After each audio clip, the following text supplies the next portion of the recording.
Assalamualaikum warahmatullahi wabarakatuh. Good morning, everyone. First of all, let's thank to Allah Subhanahu wa Ta'ala who has been giving us some mercies and blessings so that we can attend in this meeting without any troubles at all.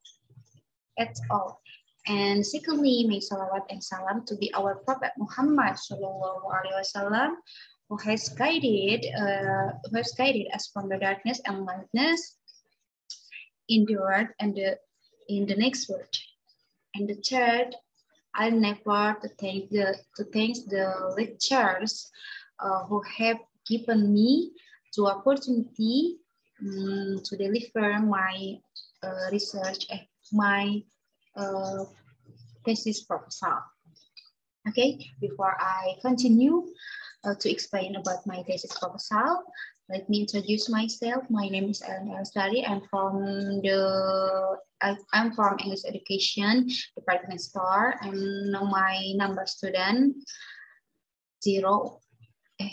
And my number student is 6040031805 Okay, let me to explain about my thesis proposal today with the under title, the use of games to improve the students' speaking ability at junior high school.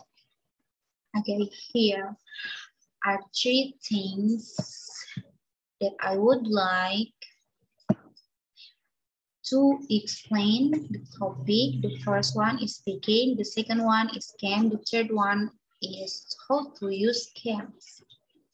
The first topic is speaking. Speaking is using the sound of one's idea and talk through the mouth. Nah, speaking adalah mengeluarkan suara gagasan dan pikiran seorang melalui mulut. Purpose of speaking atau tujuan berbicara. Expressing thoughts, feeling, imagination, idea, and opinion. Nah, tujuan dari berbicara yang pertama yaitu mengungkapkan pikiran, perasaan, imajinasi, ide, gagasan, dan pendapat. And the second one is the response to the meaning of the conversation from other people. Yang kedua yaitu untuk merespon maksud dari pembicaraan orang lain. And the third is wants to entertain other people. Ingin menghibur orang lain, untuk menghibur orang lain. And the next is submit information atau mengirim informasi. And the last is persuade of influence others atau membujuk atau juga mempengaruhi orang lain. The next is type of speaking atau macam-macam dalam speaking. Nah, the first one is speaking. The first one is speaking to report, to discuss atau berbicara untuk berdiskusi ya.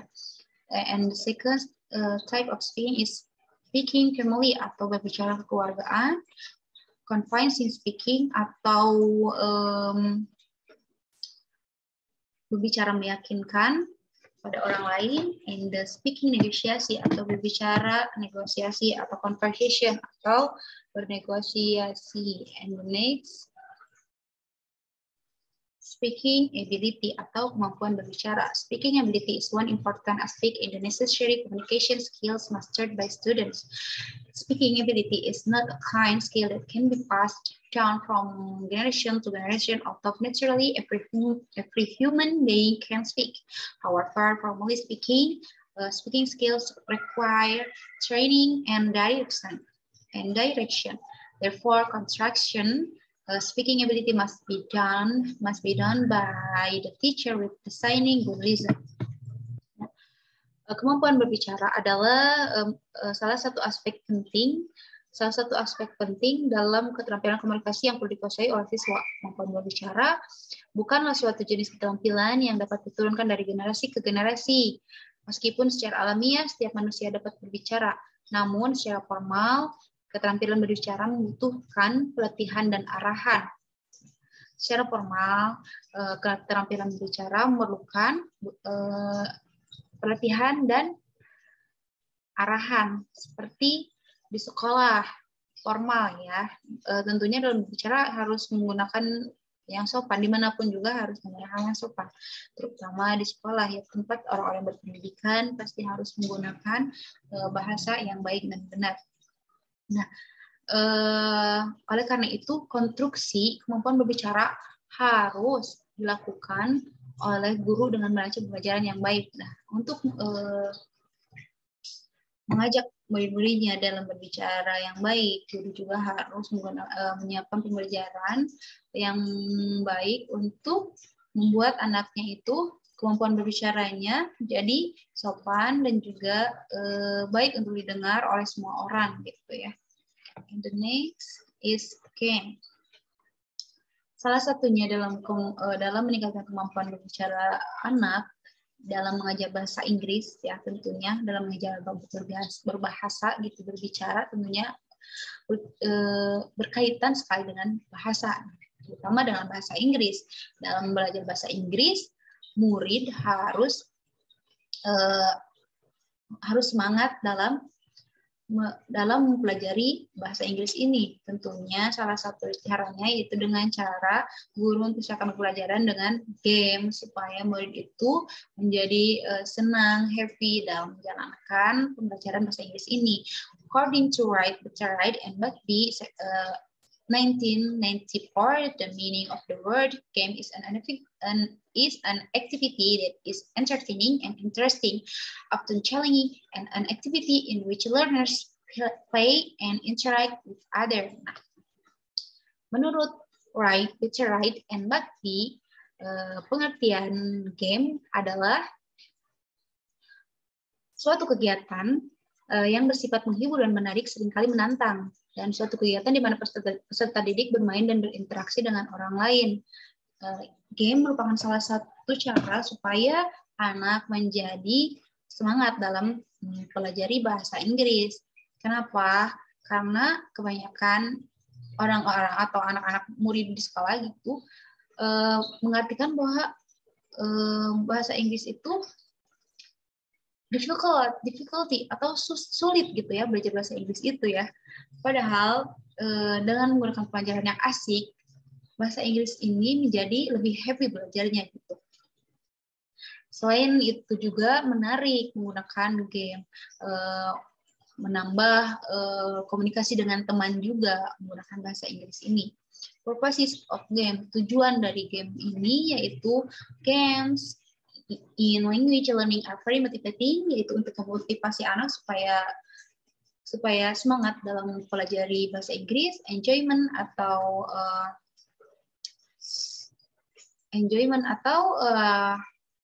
menikmati gitu pembelajaran ini, excitement and passion are generated naturally from playing games, atau menghasilkan gairah yang natural atau bahagianya dalam pelajari bahasa Inggris ini mengalir gitu, bahagia ya dalam melaksanakan pembelajaran bahasa Inggris ini menggunakan game. Dari game ini yang dihasilkannya itu bahagia dalam pelajarinya, excitement atau semangat gitu dalam pelajari bahasa Inggrisnya karena diadakannya game ini, motivasi juga dari game yang dihasilkan. How to play game? Bagaimana cara mengaplikasikannya? The first one is prepare game. The second one is play game in the class with student. The third one is get the losing student in the game. The fourth one is punishment given to student who lose. Yang pertama yaitu guru prepare dulu atau persiapkan gamenya dulu. Yang kedua guru mengaplikasikannya di kelas atau melaksanakan gamenya. Yang ketiga yaitu dapatkan yang kalahnya. Dan yang keempat, dalam game pasti ada yang kalah dan ada yang menang. Nah, guru harus mendapatkan yang kalahnya. Dan yang keempat yaitu memberikan hukuman atau punishment kepada murid yang kalah.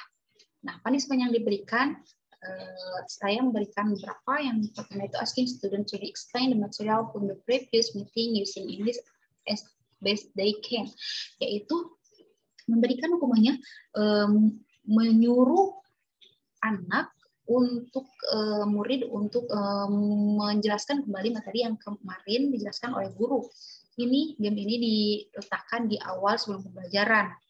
Nah, bisa yang di tengah pembelajaran dilaksanakan gamenya yang memberikan hukumannya yaitu asking student to explain the material that the teacher conveys before finishing learning, atau menyuruh atau meminta murid menjelaskan kembali materi yang barusan dijelaskan. Ini dilaksanakan di tengah pembelajaran supaya tidak jenuh gitu. And the third is asking student to speak English all day, atau di akhir pembelajaran dikasih gamenya, yaitu dengan hukumannya menyuruh anak untuk berbicara bahasa Inggris setiap hari.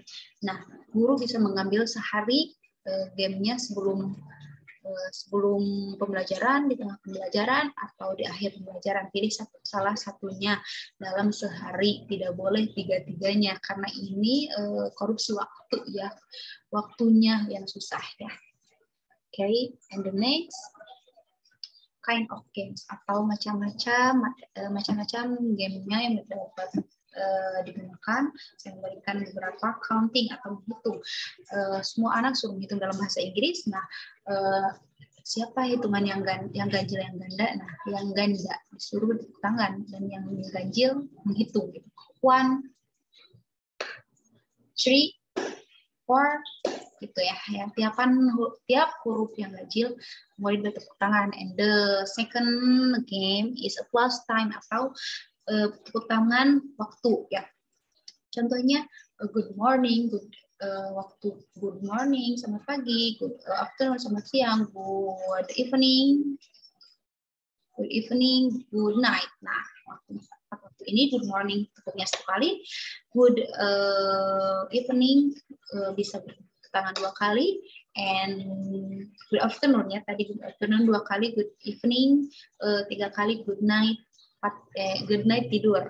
Nah, siapa yang kalah tidak konsentrasi mendengarkan ucapan gurunya, maka kasih hukuman yang tadi ya, bisa mengulang materi, bisa harus bicara bahasa Inggris setiap hari di lingkungan sekolahnya gitu. Teacher side-nya yang ketiga yaitu gamenya teacher side.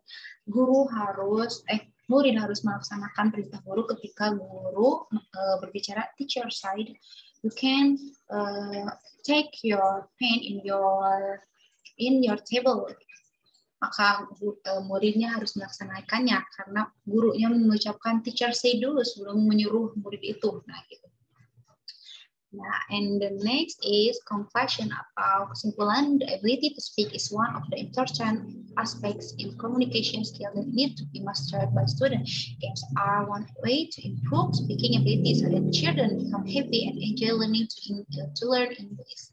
Nah, dalam dalam kesimpulan ini yaitu intinya untuk meningkatkan kemampuan komunikasi ya dalam bahasa Inggris, supaya kemampuan murid atau siswa jadi lebih baik dan melaksanakan pembelajaran jadi happy, enjoy di kelas gitu ya.